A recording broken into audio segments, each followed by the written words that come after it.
الحمد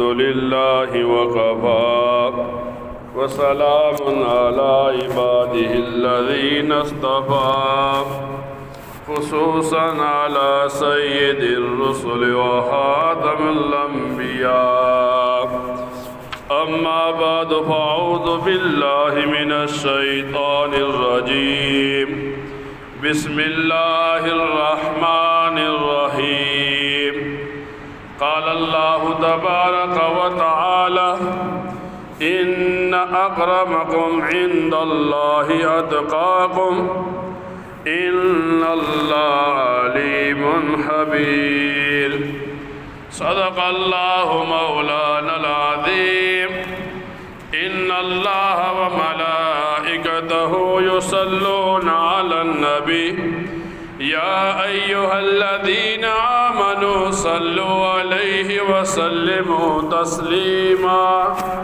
اللهم صل على محمد وعلى آل محمد كما صليت على إبراهيم وعلى آل إبراهيم إنك حميد مجيد اللهم بارك على محمد وعلى آل محمد كما باركت على إبراهيم وعلى آل إبراهيم إنك حميد مجيد۔ قرآن کریم کی ایک آیت مبارکہ کا ایک حصہ تلاوت کیا۔ اللہ رب العزت ارشاد فرماتے ہیں ان اکرمکم عند اللہ اتقاکم، بے شک تم میں سے اللہ کے نزدیک زیادہ عزت والا ہے وہ شخص جو زیادہ متقی ہے۔ ان اللہ علیم خبیر، بے شک اللہ تعالی علم رکھنے والا، خبر رکھنے والا ہے۔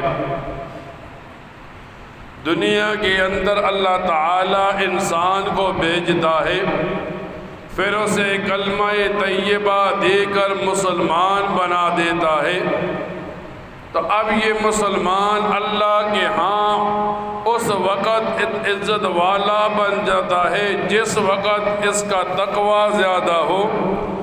تقوی کہتے ہیں اللہ تعالیٰ سے زیادہ ڈرنا، زیادہ سے زیادہ نیکیاں کرنا، نبی کریم صلی اللہ علیہ وسلم کے طریقے پر چلنا، اسے تقوی کہتے ہیں۔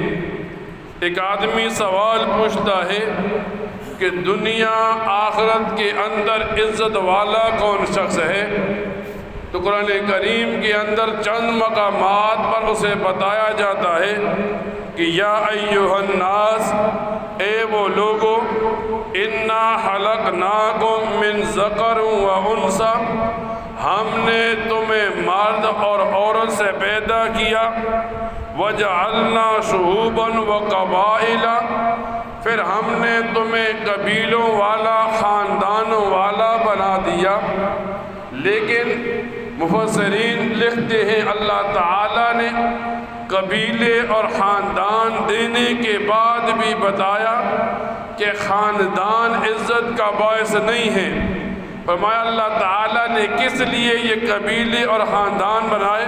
فرمایا لتعارفوا، تاکہ تمہاری پہچان ہو سکے۔ ان اکرمکم عند اللہ اتقاکم، اور بے شک جان لو اللہ کے نزدیک عزت والا ہے وہ شخص جو زیادہ متقی ہے۔ اور ایک مقام پر اللہ تعالیٰ فرماتے ہیں انما یتقبل اللہ من المتقین، اللہ تعالیٰ متقین کی نیکیوں کو قبول فرماتے ہیں۔ اب آدمی جب دنیا میں آتا ہے تو دو راستے چننے پڑتے ہیں، یا شیطان کا راستہ یا رحمان کا راستہ۔ اور جب بندہ رحمان کے راستے پر چلتا ہے اسے متقی کہتے ہیں، جب شیطان کے راستے پر چلتا ہے اسے فاسق و فاجر کہتے ہیں۔ علماء کتابوں میں لکھتے ہیں اللہ تعالیٰ نے شیطان کو پیدا کیا تو کچھ حکمتیں اس میں رکھ دی۔ مثال کے طور پر علماء لکھتے ہیں کتابوں میں، اللہ تعالیٰ نے آدم علیہ السلام کو پیدا کیا، اولاد آدم سے دنیا کو چلانا شروع کیا، تو اب اگر یہ آدمی آدم علیہ السلام اور ان کی اولاد جتنی بھی تھی یہ دنیا میں آئی اور صرف حق پر چلتی رہتی تو پتہ نہ چلتا کہ حق کیا ہے باطل کیا ہے۔ اللہ تعالیٰ نے شیطان کو پیدا کر کے بتا دیا حق کی طرف۔ اللہ تعالیٰ کے پیغمبر بلائیں گے جو کامیابی کے راستے پر ڈالیں گے، باطل کے راستے پر شیطان بلائے گا جو جہنم میں ڈال دے گا۔ تو فرمایا پہلا یہ کہ اللہ تعالیٰ نے شیطان کو پیدا کر دیا، تو پہلی حکمت یہ کہ کوئی آدمی باطل کی طرف بلا رہا ہے۔ پھر علماء لکھتے ہیں کہ جب اللہ تعالیٰ نے شیطان کو پیدا کیا تو مسلمان کو اپنی نیکی کا اجر پتہ چلا کہ ایک بندہ جب گناہ سے بچتا ہے، اللہ تعالیٰ کے احکامات پر چلتا ہے، پیغمبر کے راستے پر چلتا ہے، اسے پتہ چلتا ہے میں گناہ سے بچوں گا اتنا ثواب ملے گا، میں نیکی کے راستے پر چلوں گا جنت کا راستہ آسان ہوگا۔ پھر علماء لکھتے ہیں تیسری حکمت یہ کہ اللہ تعالیٰ نے جب شیطان کو پیدا کیا تو شیطان کو پیدا کرنے کے بعد یوں کیا کہ آدمی سے گناہ ہوتا ہے تو گناہ ہونے کے بعد اگر وہ رحمان کے راستے پر چلنے والا تھا تو اللہ سے معافی مانگتا ہے، اگر وہ شیطان کے راستے پر تھا تو وہ اکڑ جاتا ہے۔ تو اب اگر وہ اللہ کے سامنے روتا ہے، گڑ گڑاتا ہے، گناہ بھی معاف کر دیے جاتے ہیں، جنت کا راستہ بھی آسان کر دیا جاتا ہے، تو علماء لکھتے ہیں شیطان کو پیدا کر کے اللہ تعالیٰ نے ایک انسان کی نیکیوں کو بھاری بھی کر دیا، ایک انسان کو نیکیوں کا اجر و ثواب بھی بتلا دیا۔ پھر علماء کتابوں میں لکھتے ہیں جسے ہم شیطان کہتے ہیں، پہلے یہ عزازیل تھا، ایسا کوئی مقام نہیں تھا دنیا میں جہاں اس نے سجدہ نہ کیا ہو، لیکن پھر اللہ تعالیٰ نے اسے عزازیل سے عزت والا ہونے سے شیطان دنیا کا سب سے بڑا بدبخت بنا دیا۔ اس کی کچھ وجوہات علماء نے لکھی۔ فرمایا پہلی وجہ یہ کہ جب شیطان نے گناہ کیا، گناہ کا اقرار نہیں کیا۔ اب ایک آدمی دنیا میں گناہ کرتا ہے تو اس کے زبان پر، اس کے دل میں یہ بات ہوتی ہے میں نے گناہ کیا ہے، مجھے موقع ملے گا میں اللہ سے توبہ کروں گا۔ لیکن اگر ایک آدمی گناہ کر کے گناہ پر اڑ جاتا ہے تو گویا یہ شیطان کا جو راستہ شیطان نے اپنایا تھا یہ انسان بھی اپنا رہا ہے۔ فرمایا پہلی غلطی اس سے یہ ہوئی اس نے گناہ کیا اور گناہ کا اقرار نہیں کیا۔ فرمایا دوسرا اس سے غلطی یہ ہوئی جب شیطان نے آدم علیہ السلام کو سجدہ نہ کیا، گناہ ہوا تو اپنے گناہ پر ندامت نہیں ہوئی۔ آج ایک مسلمان، آج ایک انسان سے گناہ ہوتا ہے تو وہ اپنے دل میں، اپنے نفس میں شرمندہ ہوتا ہے میں نے اللہ تعالیٰ کی نافرمانی کی۔ اور جب آدمی گناہ کا اقرار کرے، جب آدمی کو گناہ پر ندامت ہو تو اللہ تعالیٰ اس گناہ کی توبہ کی توفیق دے دیتا ہے بندے کو۔ فرمایا شیطان سے تیسرا گناہ یہ ہوا کہ وہ اپنے گناہ پر شرمندہ نہیں ہوا بلکہ گناہ کیا تو گناہ پر ڈٹ گیا۔ اب ایک طرف سارے فرشتے سجدے میں پڑے ہیں اور شیطان گناہ کر کے کہتا ہے میں آدم علیہ السلام سے اعلیٰ ہوں، شرمندگی بھی نہیں ہوئی، گناہ پر ڈٹ بھی گیا۔ فرمایا اس کے بعد یہ ہوا کہ شیطان نے گناہ تو کیا لیکن گناہ پر توبہ نہیں کی۔ ایک انسان سے گناہ ہوتا ہے، جوانی میں گناہ کیا، بڑھاپے میں توبہ کی توفیق مل جاتی ہے، جوانی میں گناہ کیا، جوانی میں توبہ کی توفیق مل جاتی ہے۔ یہ توبہ کی توفیق یہ اللہ کی مہربانی ہوتی ہے کہ انسان کو توبہ کی توفیق مل جاتی ہے۔ فرمایا جب شیطان نے توبہ بھی نہیں کی تو اب یہ اللہ کی رحمت سے مایوس ہو گیا۔ تو ایک مسلمان کی رہنمائی کی گئی، اگر شیطان کی یہ 5 غلطیاں ہمارے اندر پائی جاتی ہیں تو ہم نے ان غلطیوں سے اپنے آپ کو بچانا ہے۔ پھر علماء لکھتے ہیں کتابوں میں، دنیا میں ایک مسلمان نیکی کرتا ہے تو شیطان چاہتا ہے پہلے تو نیکی نہ کرے، نیکی کر لیتا ہے تو شیطان نیکی کو تباہ کر دیتا ہے۔ علماء نے کتابوں میں مثالیں لکھی، فرمایا شیطان ایک آدمی کو گناہوں سے ایک آدمی کو نیکیوں سے روکتا ہے۔ مثلا عصر کی نماز کا وقت ہے، شیطان کی کوشش ہوتی ہے اب یہ آدمی عصر کی نماز نہ پڑھے، عشاء کی نماز کا وقت ہوا، اب شیطان کی کوشش ہوتی ہے یہ آدمی عشاء کی نماز نہ پڑھے، بے نمازی سو جائے۔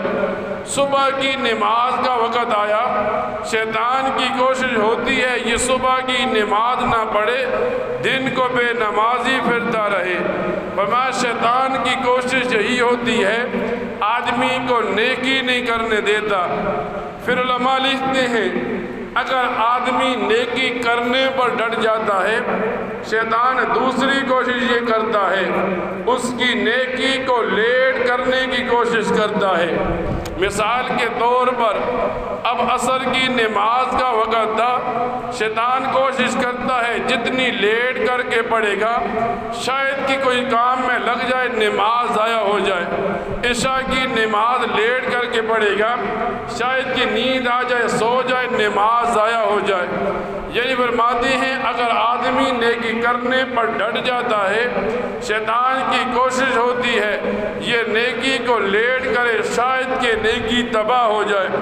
پھر علماء لکھتے ہیں آدمی نیکی کرنے پر ڈٹ گیا، نیکی کا کام شروع بھی کر دیا، اب شیطان تیسرا کام یہ کرتا ہے جیسے ہی اس آدمی نے نیکی کا کام شروع کیا شیطان دل میں ریا ڈالتا ہے۔ آدمی نماز کے لیے کھڑا ہوا اللہ کو راضی کرنے کے لیے، وقت نکالا، مشقتیں اٹھائیں، اب یہ آدمی اللہ کے گھر میں کھڑا ہے تو شیطان دل میں ریا ڈالتا ہے۔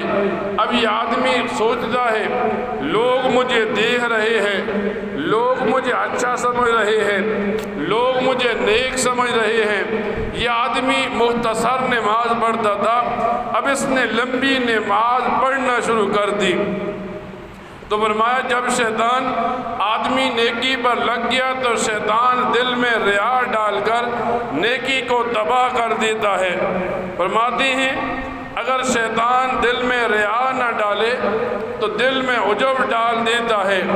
یہ آدمی نماز پڑھ لیتا ہے اور نماز کے بعد دل میں یہ بات آتی ہے فلاں بے نمازی ہے میں اس سے اچھا ہوں، فلاں نماز نہیں پڑھتا میں اس سے اچھا ہوں۔ اپنے آپ کو جب لوگوں سے اچھا سمجھنا شروع کر دیتا ہے فرمایا اس آدمی کی نیکیاں تباہ ہوتی چلی جاتی ہے۔ فرماتی ہیں جب یہ ساری نیکیاں کر دیتا ہے گناہ نہیں کرتا، اب اللہ تعالیٰ دل میں شہرت کی بات ڈال دیتا ہے، لوگ مجھے نیک سمجھیں، لوگ مجھے نمازی کہیں، لوگ مجھے حاجی کہیں۔ اب جب اس کے دل میں یہ بات آ گئی نیکیاں تباہ ہونا شروع ہو گئی۔ آج کی اس دور میں ایک مسلمان نیکی تو کرتا ہے لیکن نیکی اس انداز میں کرتا ہے نیکی تباہ کر دیتا ہے۔ مثال کے طور پر چند دنوں سے ایک رواج چل پڑا نمازیوں میں، نوجوان مسجد میں نماز کے لیے آتے ہیں، فیشن کے طور پر ننگے سر نماز شروع کر دی۔ اب اس آدمی سے بندہ پوچھے ننگے سر نماز پڑھنا با ادبی ہے یا بے ادبی ہے؟ نبی کریم صلی اللہ علیہ وسلم کی ساری زندگی، آپ کے صحابہ کی ساری زندگی کو دیکھا جائے، کہیں پر بھی ننگے سر نماز نہیں پڑھتے، لیکن آج ایک مسلمان، آج کا ایک نوجوان کیا کرتا ہے؟ مسجد میں آیا، بال خراب ہونے کی بچانے کی وجہ سے ننگے سر نماز شروع کر دی۔ اور آج کل تو لوگ فیشن کے پیچھے ایسے مرتے ہیں، اگر کسی نے ٹوپی اتار دی کسی عذر کی وجہ سے، نوجوان ٹوپی اتار کر ننگے سر نماز پڑھنے کو ثواب سمجھتا ہے۔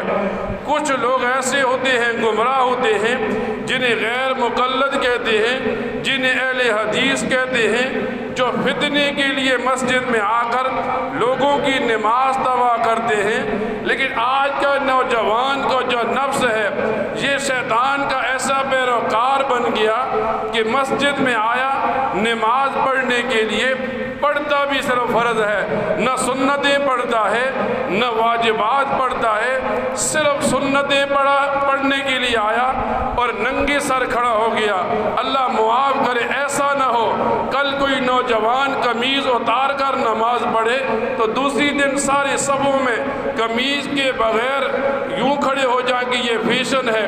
آج کل مسلمان مسجد میں آتا ہے، نہ والدین رہنمائی کرتے ہیں نہ مسلمان اس طرف آتا ہے، اور یوں ہوتا ہے اس نے وقت نکالا، مسجد میں آیا نماز پڑھ کے لیے، اب آدھی سب نوجوانوں کی کھڑی ہے اور انہیں اللہ سے حیا نہیں آتا، انہیں ادب کا تقاضا نہیں نظر آتا، ننگے سر نماز شروع کر دیتے ہیں اور سمجھتے ہیں ہماری نماز تو آسمانوں پر پہنچ گئی، حالانکہ بے ادبی کی نماز ہے۔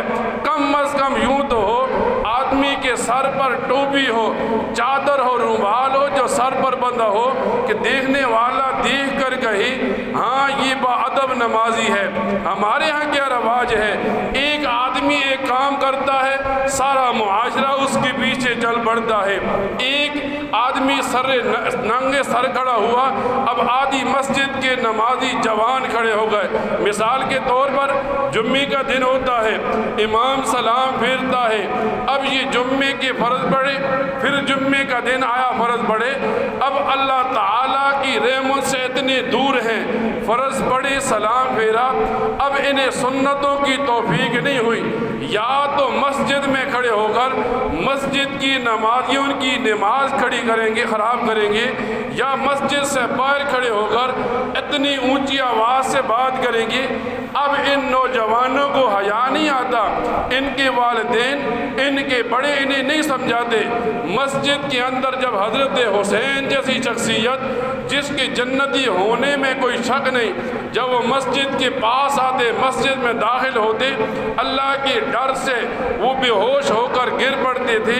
اور آج کا مسلمان جب مسجد میں ہوتا ہے اللہ سے حیا نہیں آتا، خوف نہیں آتا، نماز پڑھی، جمعے کے بعد جمعے کی توفیق ملی، صرف فرض پڑھے، یا تو مسجد میں باقی نمازیوں کی نماز خراب کرنا شروع کر دی، یا مسجد سے باہر۔ تو اللہ تعالیٰ جب ایک آدمی کو شیطان کے پیچھے چلتا ہے تو اللہ تعالیٰ اس کی نیکیوں کو ضائع کرتا ہے۔ اب یہ مسجد میں آیا ہفتے کے بعد جمعے کی نماز کے لیے، تو اس نے کیا کیا، یا تو ننگے سر نماز پڑھ کے نماز تباہ کر دی، یا مسجد سے نکل کر مسجد کے گیٹ پر اندر یا باہر کھڑے ہو کر اتنی اونچی باتیں گپے لگانا شروع کر دی کہ 2 فرضوں کا جو ثواب لیا تھا اسے یہیں پھینک کر چلا گیا۔ تو اللہ تعالیٰ ایک مسلمان کی رہنمائی کے لیے انبیاء بھیجتا تھا، صحابہ کا طریقہ بھیجتا تھا۔ آج ایک مسلمان کو یہ باتیں اس لیے بتائی جاتی ہے کہ ایک مسلمان نیکی کرے تو اپنی نیکی کو بچانے کی کوشش کرے اور ان باتوں پر چلے جس کی وجہ سے اس کی جنت کا راستہ آسان ہوتا ہے۔